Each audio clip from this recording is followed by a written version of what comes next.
Hello everyone. दोस्तों, आज हम लोग इंडियन पॉलिटी की सीरीज़ में एक नए टॉपिक के सवालों को सॉल्व करने की कोशिश करेंगे। जो आज का टॉपिक है वो बेसिकली सुप्रीम कोर्ट है। यानी अब हम लोग इंडियन पॉलिटी के जुडिशरी वाले टॉपिक या पॉइंट की तरफ आ गए हैं। ओके, यानी इंडियन जुडिशरी के बारे में अब हम लोग अध्ययन करेंगे। इनसे रिलेटेड जो सवाल है उनको सॉल्व करने की कोशिश करेंगे। अगर UP PCS point of view से देखा जाए प्रीलिम्स के मद्देनज़र, तो यहाँ से अक्सर सवाल आपको देखने को मिलेंगे। Indian judiciary one of the favourite topic है यूपी पीएससी के पॉइंट ऑफ व्यू से। ओके, तो बेसिकली यहाँ से अक्सर आपको हर साल एक या दो सवाल आपको देखने को मिल ही जाएंगे। तो इंडियन जुडिशरी के बारे में थोड़ा सा पहले हम लोग इस टॉपिक के जो सवाल हैं उनको सॉल्व करने से पहले थोड़ा इनके बारे में हम लोग कुछ बेसिक एक रफ आइडिया ले लेते हैं, जो कि आपके एग्ज़ाम पॉइंट ऑफ व्यू से इम्पॉर्टेंट हो। ओके, तो अगर इंडियन जुडिशरी की बात किया जाए या आप कह लीजिए कि भारत के जो जुडिशरी की बात किया जाए, तो वो इंडिया में अगर देखा जाए तो ये एक यूनिटरी फीचर को कैरी करती है। कहने का मतलब ये है कि भारत को अगर देखा जाए तो भारत एक फेडरल गवर्नेंस सिस्टम को कैरी करता है। फेडरल का मतलब ये होता है कि सेंटर और स्टेट को अपना एक अलग अलग पावर देखने को मिलेगा। ओके, यानी फेडरलिज्म इंडिया में चलता है। और अगर इंडिया में ही देखा जाए तो जो जुडिशरी सिस्टम है वो बेसिकली एक तरीके का यूनिटरी फीचर को कैरी करता है। और यहाँ पे अगर देखा जाए भारत में, तो सुप्रीम कोर्ट जो है वो एक अपेक्स पोजीशन रखता है। यानी ये सबसे बड़े पोजीशन या सबसे उच्च पोजीशन पे आपका अगर देखा जाए कौन बैठा है, तो आपका सुप्रीम कोर्ट बैठा है। कहाँ पे? इंडियन जुडिशरी के सिस्टम में। ओके, तो कहने का मतलब है कि जो जुडिशल सिस्टम है उसको अगर एक हायरार्की के रूप में देखा जाए तो वहाँ पे सबसे उच्च पद पर जो बैठा है वो आपका सुप्रीम कोर्ट है। ओके, और यही जो यूनिफाइड जुडिशरी सिस्टम है, ये बेसिकली अगर देखा जाए तो भारत में गवर्नमेंट ऑफ इंडिया एक्ट 1945 से लिया गया, और माफ़ कीजिएगा 1935 से लिया गया। ओके, तो अगर आपसे कभी ये सवाल पूछे कि जो जुडिशरी सिस्टम है वो भारत में कहाँ से इंट्रोड्यूस किया गया है, तो आपका आंसर होना चाहिए गवर्नमेंट ऑफ इंडिया एक्ट 1935, क्योंकि 1935 इसी एक्ट के द्वारा जो है कि फेडरल कोर्ट की स्थापना की गई थी। फेडरल कोर्ट की स्थापना की गई थी। मैं जब ये एक्ट पढ़ा रहा था उस समय मैंने आपको इसको डिटेल में पहले से ही बता रखा है। ओके, तो सुप्रीम कोर्ट ऑफ इंडिया की अगर बात की जाए स्टूडेंट की, सुप्रीम कोर्ट ऑफ इंडिया कब इस्टेब्लिश किया गया था भारत में, तो भारत में ये 28 जनवरी 1950 को इस्टेब्लिश किया गया था। ये डेट आप ध्यान रखिएगा। ये इसलिए रखिएगा कि अगर आप कोई भी एग्जाम दे रहे हैं तो वहाँ पे हो सकता है कि आपको स्टेटमेंट में न देखे वन लाइनर सवाल अगर आपसे पूछ ले कि सुप्रीम कोर्ट ऑफ इंडिया की स्थापना कब हुई थी, तो आपको ये आंसर पता होना चाहिए। तो ये 28 जनवरी 1950 को इसकी स्थापना हुई थी। अगर सुप्रीम कोर्ट की बात किया जाए, सुप्रीम कोर्ट की अगर हम लोग बात करें तो ये भारतीय संविधान के पार्ट 5 में इसको मेंशन किया गया है। पार्ट 5 किसके बारे में बात करता है, तो यूनियन के बारे में बात करता है। तो बेसिकली ये पार्ट 5 में मेंशन किया गया है। पार्ट 5 के अगर देखा जाए तो ये चैप्टर 4 में मेंशन किया गया है। चैप्टर 4 के अलावा अगर देखा जाए तो ये पार्ट 5 के किस आर्टिकल से किस आर्टिकल तक इसकी बात की गई है, तो बेसिकली अगर देखा जाए तो आर्टिकल 124 से लेकर के 147 तक इसकी चर्चा की जाती है। किसकी? सुप्रीम कोर्ट की। ये पॉइंट थोड़ा सा आप लोग ध्यान रखिएगा। ओके, सुप्रीम कोर्ट को ही मैंने फंडामेंटल वाले टॉपिक में आपको बताया था कि ultimate protector of the fundamental rights किसको कहा जाता है, तो ये आपके सुप्रीम कोर्ट को ही कहा जाता है। क्या कहा जाता है? Ultimate protector of fundamental rights. Okay, ये पॉइंट आप ध्यान में रखिएगा। इसके अलावा अगर हम लोग बात करें स्टूडेंट कि ये जो सुप्रीम कोर्ट ऑफ इंडिया है कब इस्टेब्लिश किया गया था, मैंने आपको बता दिया कि 28 जनवरी 1950 को। ये बात किस आर्टिकल में कही गई है, तो ये बात संविधान के आर्टिकल 124 क्लॉज 1 में ये बात कही गई है कि भारत के जो सुप्रीम कोर्ट है उसको 1950 में इस्टेब्लिश किया गया है।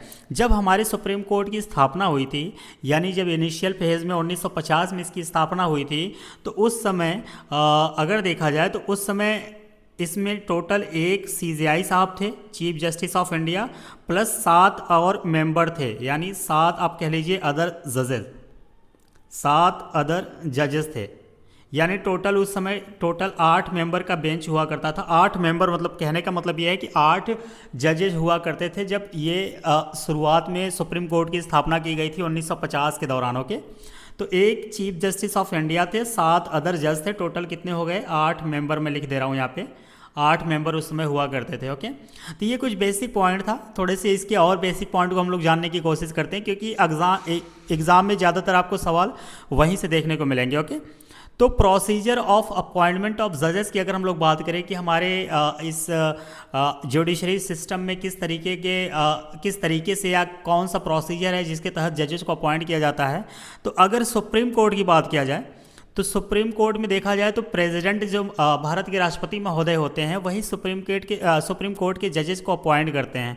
तो सुप्रीम कोर्ट के जजेस को कौन अपॉइंट करता है, तो भारत के राष्ट्रपति अपॉइंट करते हैं। ये पॉइंट आप लोग ध्यान रखिएगा, अपॉइंटेड बाई, लेकिन यहाँ पे कौन, जजेज appointed by, जजेज of Supreme court लिख दीजिए तो आपको क्लियर हो जाएगा। जजेज of Supreme court appointed by president of India, मैं यहाँ पे सिर्फ प्रेसिडेंट लिख दे रहा हूँ, आप समझ आइएगा, प्रेसिडेंट ऑफ इंडिया से ये अपॉइंट किए जाते हैं। ओके, और इनकी जो टेन्योर होती है, आप कह लीजिए इनका जो कार्यकाल होता है वो कार्यकाल 65 साल तक की उम्र होने तक होता है। ओके, यानी जब इनकी एज 65 ईयर्स तक हो जाएगी तब ये रिटायर होने के चांसेस इनके होते हैं।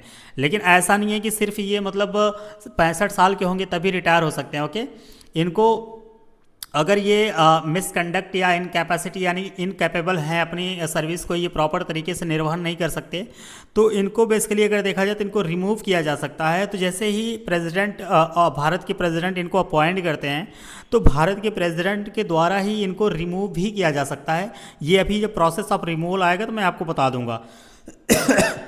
माफ़ कीजिएगा, यहाँ पे सिंपली आप इतना समझिए कि इनको इनके पद पर 65 साल तक बने रहने की अनुमति है। अगर वहीं पे हाई कोर्ट की बात किया जाए, जो कि अभी आगे आएगा तो वहाँ पे हम लोग डिस्कस करेंगे, लेकिन हाई कोर्ट की अगर बात किया जाए तो वहाँ पे 62 साल इनकी मैक्सिमम एज लिमिट होती है। सुप्रीम कोर्ट के केस में 65 साल इनकी मैक्सिमम एज लिमिट होती है और हाई कोर्ट के केस में आपका 62 साल इनकी मैक्सिमम एज लिमिट होती है। और प्रोसीजर के कंडीशन में ये देखा जाए तो प्रोसीजर में आप ये देख सकते हैं कि इनको किस तरीके से अपॉइंट किया जाता है। तो एक कॉलेजियम सिस्टम बनाया गया है। पहले हुआ करता था ये, आप कह लीजिए कि जब 1993 से पहले तक जब भी सुप्रीम कोर्ट के जजेस का या चीफ जस्टिस को अपॉइंट करा जाता था तो प्रेसिडेंट महोदय अपॉइंट करते थे, लेकिन on the advice of chief justice of India. ये कब तक हुआ था, ये 1993 में हुआ था।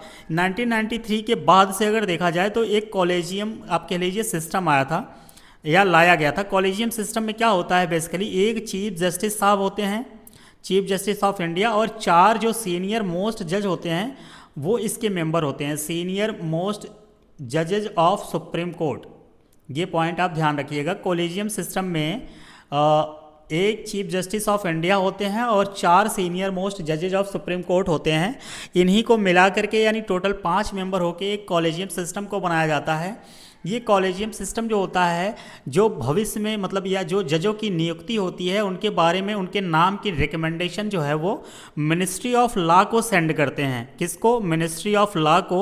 जो जज को अपॉइंट करना है, ये कॉलेजियम सिस्टम के अंतर्गत जो मेंबर होते हैं वो मिनिस्ट्री ऑफ लॉ को उन जजेस के नामों को रिकमेंड करते हैं और उनको भेजते हैं। ओके, मिनिस्ट्री ऑफ लॉ क्या करती है, इन्हीं नामों को आगे फॉरवर्ड कर देती है कहाँ पे, प्राइम मिनिस्टर साहब के पास। Okay, prime minister of India के पास इनके नामों को सेंड कर देती है, आप कह लीजिए रेफ़र कर देती है।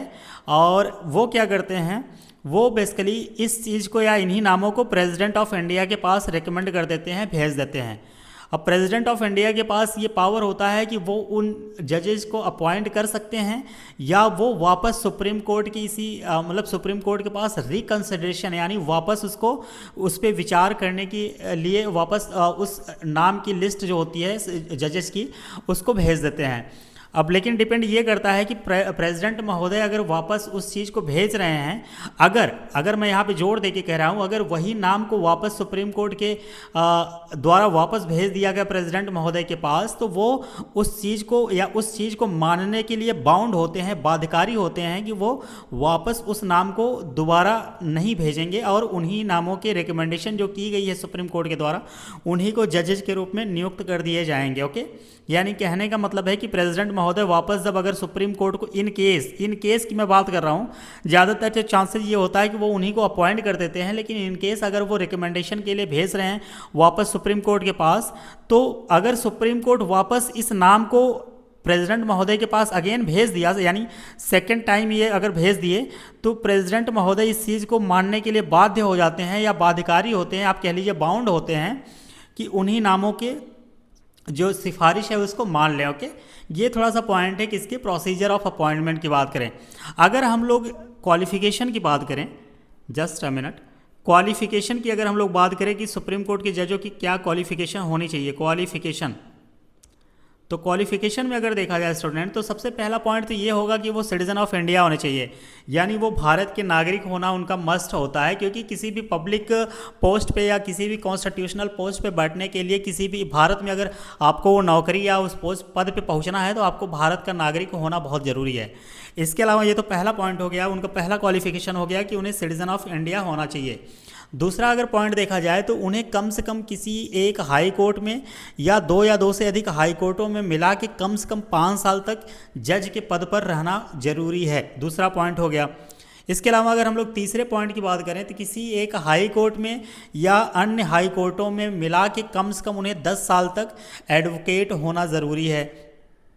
और एक पॉइंट और है, या तो वो राष्ट्रपति महोदय की ओपिनियन में या विचार में एक डिस्टिंग्विश्ड ज्यूरिस्ट हों। ये 4 पॉइंट है, इन 4 पॉइंट यही बेसिकली इनका क्वालिफिकेशन होता है। मैंने एक बार मैं इसको एक बार रिपीट कर दे रहा हूँ। पहला पॉइंट ये है कि उनको सिटीजन ऑफ इंडिया होना ज़रूरी है। दूसरा पॉइंट ये है कि उन्हें कम से कम 5 साल हाई कोर्ट या हाई कोर्ट्स में मिला के जज होना ज़रूरी है। तीसरा पॉइंट मैंने आपको बताया कि उन्हें कम से कम 10 साल के लिए किसी एक हाई कोर्ट में या अन्य हाई कोर्टों में मिला के वकील होना ज़रूरी है, एडवोकेट होना ज़रूरी है। चौथा मैंने आपको ये बताया कि उन्हें प्रेसिडेंट की निगाहों में या प्रेसिडेंट के ओपिनियन में एक डिस्टिंग्विश्ड ज्यूरिस्ट होना ज़रूरी है। ये 4 पॉइंट मैंने आपको बताया, ये चारों पॉइंट क्वालिफिकेशन है। ओके, इसके अलावा अगर हम लोग बात करें अगले पॉइंट की तरफ कि ओथ ऑफ जजेस किसके द्वारा होता है, तो जैसे हमारे 3rd शेड्यूल में मेंशन किया गया है उसी के अकॉर्डिंग ओथ की बात की जाती है, उसी तरीके से ओथ मतलब जजेज ओथ लेते हैं। ओके, ये पॉइंट ध्यान रखिएगा। ये बात किस आर्टिकल में कही गई है, तो ये आर्टिकल 124 क्लॉज 6 में ये बात कही गई है कि किस तरीके से सुप्रीम कोर्ट के जजेज जो होंगे वो ओथ लेंगे। ओके, टर्म ऑफ ऑफिस या टर्म इन ऑफिस की अगर हम लोग बात करें, यहाँ पे मैं एक एक हेडिंग डाल के आपको समझाने की कोशिश कर रहा हूँ। Terms in office, term in office, term in office की अगर हम लोग बात करें तो ये हमारे संविधान के आर्टिकल 124 क्लॉज 2 में ये बात कही गई है। पहला पॉइंट तो मैंने आपको पहले ही बता रखा है कि इनकी आयु कम से कम मतलब ये till attain the age of 65 year होना चाहिए, यानी इनका जो ऑफिस होना चाहिए, इनका जो टेन्योर होता है वो 65 साल की उम्र तक होना जरूरी है। या he can tender his resignation in writing to the president, या तो ये अपना रेजिग्नेशन लेटर जो है वो प्रेसिडेंट के नाम लिख दें और रिज़ाइन कर दें। या तो तीसरा पॉइंट इनको मतलब इनके ऑफिस का ये है कि पार्लियामेंट के रिकमेंडेशन पर प्रेसिडेंट द्वारा इन्हें पद से हटाया भी जा सकता है।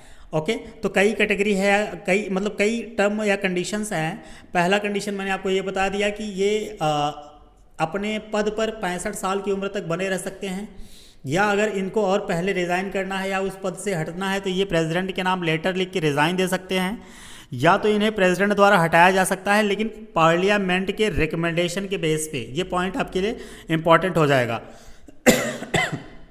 कि इन्हें पार्लियामेंट के रिकमेंडेशन पे प्रेसिडेंट के द्वारा हटाया भी जा सकता है। अब प्रोसेस ऑफ रिमूवल की अगर हम लोग बात करें, प्रोसेस ऑफ रिमूवल ऑफ जजेज, या इसी को हम लोग बोलते हैं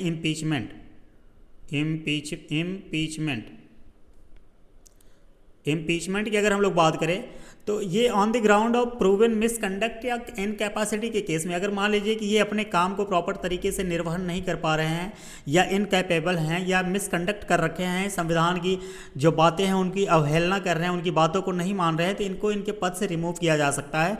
रिमूव कौन करेगा, तो रिमूव इनको प्रेसिडेंट के द्वारा यानी राष्ट्रपति महोदय के द्वारा ही इनको रिमूव किया जा सकता है। और बेसिकली अगर देखा जाए तो कौन रेकमेंड कर सकता है इनके रिमूवल के लिए, तो बेसिकली पार्लियामेंट कर सकता है। ओके, और इनके प्रोसेस ऑफ रिमूवल में होता क्या है कि 100 मेंबर यानी 100 एमपी जो होते हैं वो लोकसभा से एंड 50 एमपी जो होते हैं वो राज्यसभा से साइन करते हैं उस रिमूवल वाले प्रपोजल पे, जो कि जज को रिमूव करना है, और इसको स्पीकर या चेयरमैन के पास एक्सेप्ट मतलब आप कह लीजिए सबमिट कर दिया जाता है। अब ये डिपेंड करता है कि वो इस बात को मानते हैं या नहीं मानते। अगर वो मान गए तो आगे फर्दर उसको कैरी कर दिया जाता है, अगर नहीं मानते तो वहीं पर उसको रिजेक्ट कर दिया जाता है। ओके, और अगर ये मान गए यानी 100 मेंबर लोकसभा के और 50 मेंबर राज्यसभा के किए, इसके बाद ये जो आप कह लीजिए कि पॉइंट है, आप इस चीज़ को सबमिट कर दिया गया चेयरमैन या स्पीकर महोदय के पास। अगर वो पास कर दिए तो होता क्या है कि एक 3 सदस्यीय कमेटी की गठित की जाती है। तीन सदस्यीय एक कमेटी बनाई जाती है, और उन 3 सदस्यीय कमेटी में होता कौन कौन है, तो बेसिकली अगर देखा जाए तो एक होते हैं चीफ जस्टिस साहब होते हैं, या सुप्रीम कोर्ट का कोई एक जज होता है सीनियर मोस्ट। इसके अलावा एक हाई कोर्ट के जज होते हैं या चीफ जस्टिस होते हैं, और एक डिस्टिंग्विश्ड ज्यूरिस्ट होते हैं। ये 3 लोगों को मिला करके ये बेसिकली एक कमेटी बनाई जाती है, जो कि इनके रिमूवल की या इनके इम्पीचमेंट की जांच करती है। अगर वो जांच सही पाई जाती है तो वापस वो चेयरमैन या स्पीकर के पास वो अपने रिपोर्ट को सबमिट कर देते हैं, और ये आगे की कार्यवाही उनकी शुरू हो जाती है। ओके, इसके बाद अगर हम लोग बात करें इनकी सैलरी एंड अलाउंसेस कहाँ से मिलती है, सैलरी की अगर हम लोग बात करें, just a minute, salary and allowances यानी इनको जो वेतन और इनको जो भत्ते मिलते हैं उनके बारे में अगर हम लोग बात करें, तो इनकी सैलरी एंड अलाउंसेस की बात करें तो इसको फिक्स करने का काम कौन करता है, तो पार्लियामेंट करता है, भारतीय संसद करता है। ये पॉइंट आप लोग इसलिए ध्यान में रखिएगा कि यहाँ पे हो सकता है प्रेसिडेंट अगर दे के आपको स्टेटमेंट दे देते, कोई एग्जामिनर आपको ट्रैप करने की कोशिश कर सकता है। तो पार्लियामेंट जो है वो फिक्स करती है इनके पे, इनके अलाउंसेस, इनके पेंशन और इनके नंबर ऑफ हॉलीडेज़ कितने जजेस को दिए जाएंगे। ये सारी चीज़ें जो है वो पार्लियामेंट ही फिक्स करती है, ना कि राष्ट्रपति महोदय। ओके, और इनका जो सैलरी है वो कहाँ से आप कह लीजिए चार्ज होता है, तो कंसोलिडेटेड फंड ऑफ इंडिया से ये चार्ज होता है। Consolidated fund of India, consolidated fund of India से इनकी जो सैलरी होती है, इनकी जो पेंशन होते हैं वो चार्ज किए जाते हैं। तो ये कुछ मोटे मोटे जो पॉइंट हैं, स्पेसिफिक पॉइंट हैं, जो कि फैक्चुअल नेचर के भी हैं, थोड़ी से कॉन्सेप्चुअल भी हैं, उनको मैंने आपको बताने की कोशिश किया है। इसलिए कि यहाँ से अगर इतना पॉइंट आपको समझ आ रहा है तो आप आगे आने वाले सवालों में मैक्सिमम सवाल आप सॉल्व कर जाएंगे। बाकी जो कॉन्सेप्ट या पॉइंट बचेंगे वो जैसे जैसे हम लोग सवाल करते चलेंगे, वहाँ पे जो चीज़ें आपको मतलब समझ में आएगी मुझे कि इस चीज़ को आपको बताने की ज़रूरत है, तो मैं यहाँ पे उस कॉन्सेप्ट को ज़रूर यहाँ पे समझाने की कोशिश करूँगा। ओके, तो आज का लेक्चर जो है, अब हम लोग आज के लेक्चर के जो पहले सवाल हैं उसकी तरफ मूव करते हैं।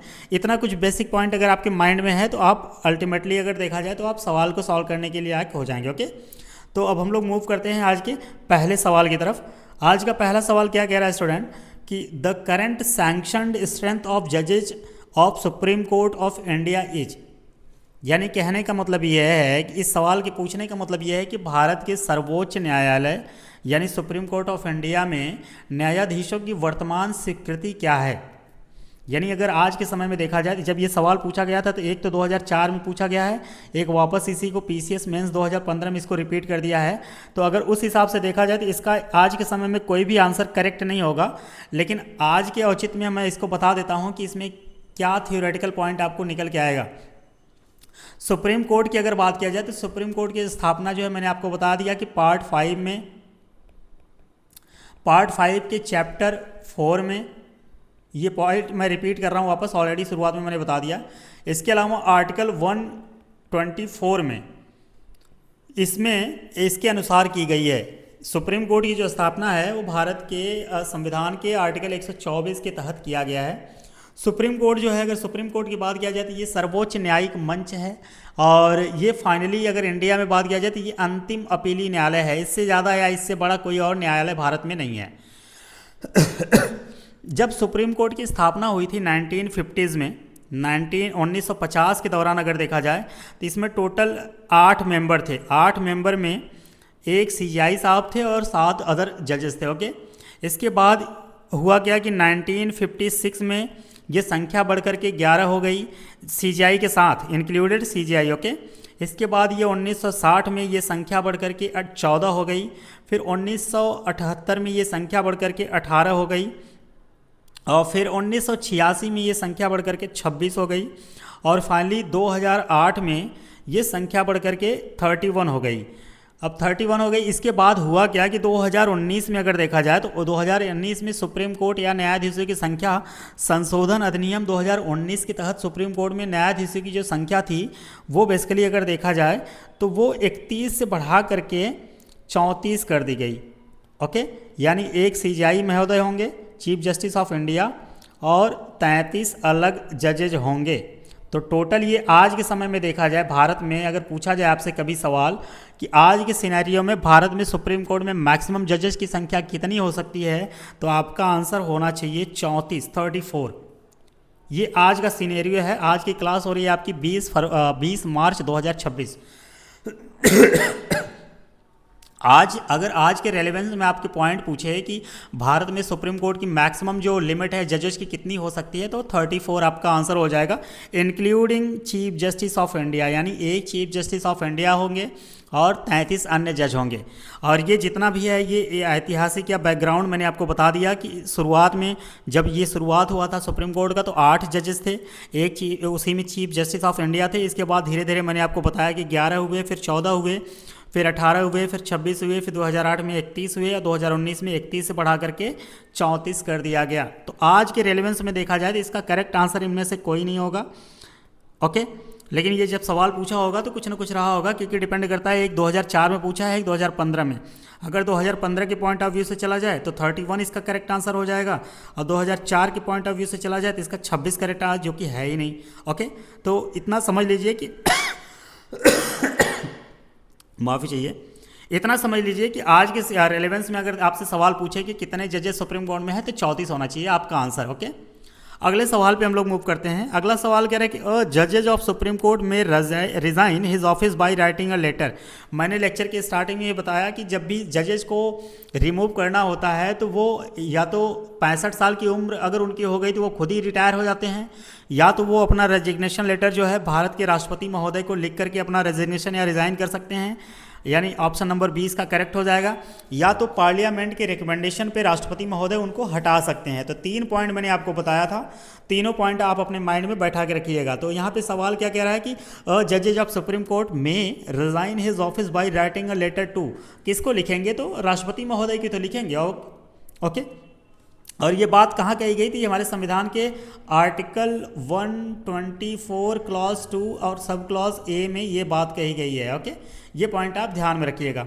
अगले सवाल पे हम लोग मूव करते हैं। अगला सवाल कह रहे हैं कि the age of retirement in Supreme Court is. Okay, मैंने कई बार अभी आपको बताया कि सुप्रीम कोर्ट की अगर बात किया जाए तो 65 साल होना चाहिए, और अगर यही पॉइंट हाई कोर्ट के केस में देखा जाए तो हाई कोर्ट के केस में ये 62 साल हो जाएगा, 62 ईयर्स।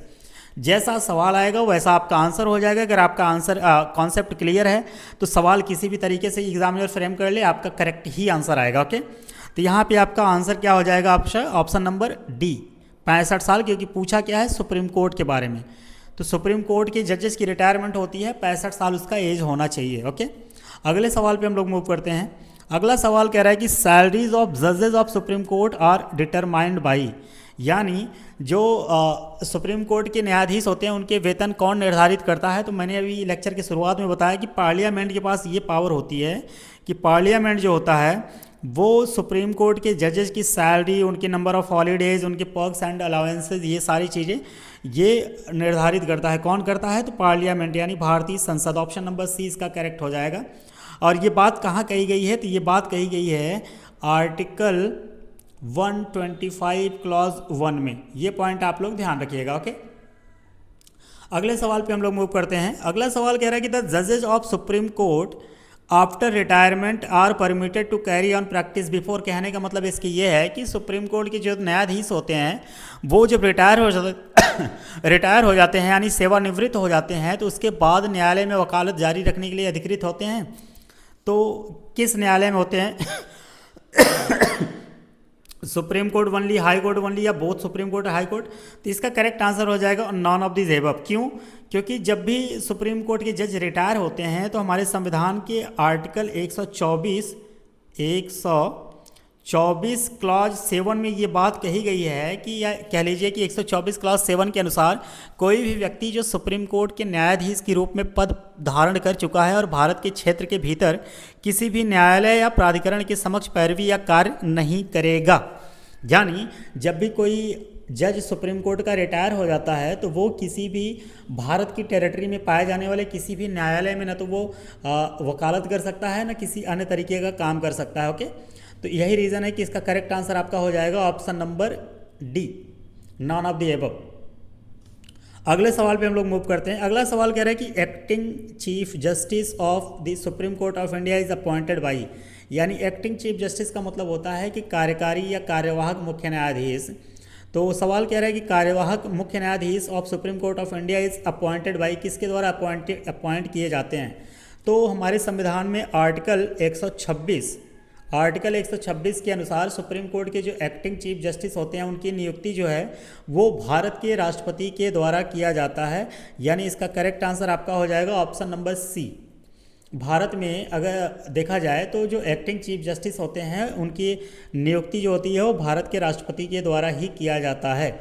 और एक आप यहाँ पे ये पॉइंट थोड़ा सा ध्यान रखिएगा कि जो भी हमारे देश में कॉन्स्टिट्यूशनल पोस्ट है अगर वो सेंट्रल लेवल पे है तो वो बेसिकली देखा जाएगा तो भारत के राष्ट्रपति बहुतायत के केस में 99% के आसपास वही उनको अपॉइंट करने का काम करते हैं। बहुत ही कम पोस्ट होती हैं जिन्हें और कोई करता है। मैं यहाँ पे क्लैरिफाई कर दूं कि मैं कॉन्स्टिट्यूशनल पोस्ट की बात कर रहा हूँ, ऐसा नहीं कि आप सोचिए कि कोई भी पोस्ट हो। मैं ज़्यादातर जो भारत के संवैधानिक पोस्ट हैं, कॉन्स्टिट्यूशनल पोस्ट हैं, वो भी सेंट्रल लेवल पे हैं। ओके, तो उसको ज़्यादातर देखा जाएगा तो भारत के राष्ट्रपति महोदय ही उनको अपॉइंट करने का काम करते हैं। और ये राष्ट्रपति कितने मतलब कौन कौन से पद को अपॉइंट करते हैं तो ये इनके प्रेसिडेंट वाले टॉपिक में जो सवाल आए थे उनमें मैंने आपको डिटेल में बता रखा है। ओके, तो इसका करेक्ट आंसर हो जाएगा एक्टिंग चीफ जस्टिस को कौन अपॉइंट करता है तो राष्ट्रपति महोदय। अगले सवाल पे मूव करते हैं। अगला सवाल कह रहा है स्टूडेंट कि the supreme courts collegium comprises the Chief Justice of India and a few senior judges for recommending appointees to the Supreme Court. The number of such senior judges who are part of this body is, ये point अभी मैंने बताया। ये कहना चाह रहा है कि सुप्रीम कोर्ट के जो कॉलेजियम में भारत के मुख्य न्यायाधीश और कुछ वरिष्ठ न्यायाधीश शामिल होते हैं जो सुप्रीम कोर्ट में नियुक्तियों की सिफारिश करते हैं। और इस निकाय में यानी कॉलेजियम के सदस्य वरिष्ठ न्यायाधीशों की संख्या कितनी होती है तो मैंने आपको कुछ समय पहले ही बताया कि जो कॉलेजियम सिस्टम होता है उसमें टोटल कितने मेंबर होते हैं तो टोटल 5 मेंबर होते हैं। टोटल 5 मेंबर होते हैं, लेकिन एक मेंबर उसमें सीजीआई साहब हो जाते हैं और बचे जो 4 मेंबर वो सीनियर मोस्ट जजेज हो जाते हैं। ये पॉइंट आप ध्यान रखिएगा। सवाल क्या पूछा है कि सुप्रीम कोर्ट के कॉलेजियम में एक तो आपके चीफ जस्टिस ऑफ इंडिया हो ही गए तो कितने मेंबर और होंगे तो 4 होंगे। तो आपका करेक्ट आंसर क्या हो जाएगा ऑप्शन नंबर बी। इसमें टोटल कॉलेजियम में 5 मेंबर होते हैं, एक सीजीआई साहब हो गए और 4 अन्य मेंबर हो गए। तो जो ही अन्य मेंबर है वही पूछ रहा है तो आपका कितना हो जाएगा, करेक्ट आंसर 4 हो जाएगा। अगले सवाल पे हम लोग मूव करते हैं। अगला सवाल कह रहा है कि which of the following has recommended that appointment of judges to higher courts should be through the particular participation of executive, legislature and chief justice। कहने का मतलब इसके ये है कि जो 4 ऑप्शन दे रखा है, National Commission to Review the Working of Constitution या नेशनल जुडिशियल कमीशन या सेकंड ARC और या चौथा ऑप्शन कह रहा है रिपोर्ट ऑफ लॉ कमीशन। तो सवाल ये कहना चाह रहा है कि इन चारों ऑप्शन में से किसने यह अनुशंसा या यह रिकमेंडेशन किया है कि जो हाई कोर्ट्स में न्यायाधीशों की नियुक्ति है होगी वो कार्यपालिका यानी एग्जीक्यूटिव, लेजिस्लेचर यानी विधायिका एंड मुख्य न्यायाधीश की भागीदारी के माध्यम से होगी। तो ये बात कही थी सेकंड ARC ने।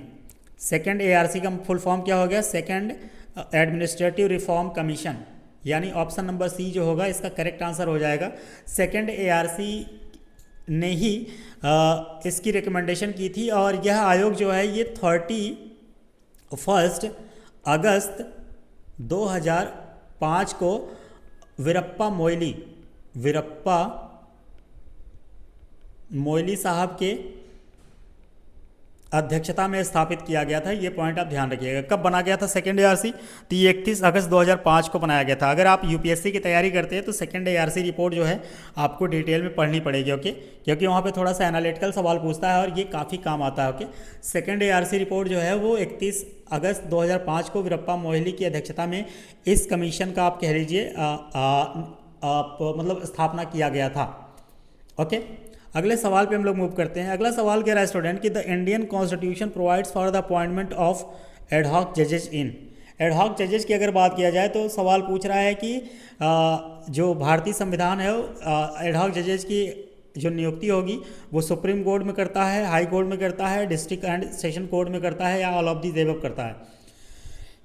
तो ये बात जो है ये हमारे संविधान के आर्टिकल 127 क्लॉज 1 में कहा गया है।